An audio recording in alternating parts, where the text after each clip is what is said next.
Hey, hello guys, it's How to Tech Simplified back again with another easy tutorial, and today I'm going to show you how to actually add your telephone number, your mobile phone number to your Steam account. Now it's a very easy process, so let's get straight into it. The first thing that you want to do is actually open up your Steam application. Now once you're inside your Steam application, you need to log into your existing Steam account.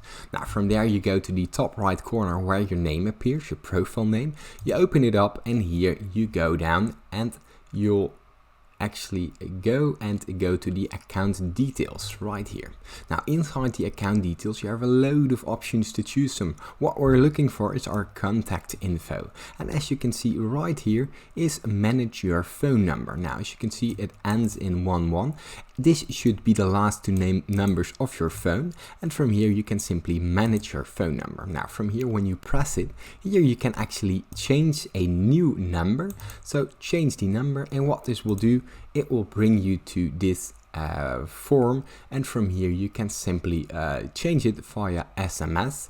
So if you have an older number, or use your authenticator to actually get a new number inside your account.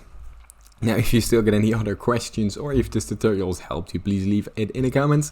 Leave a like and subscribe, it helps me out a lot, and thank you for watching.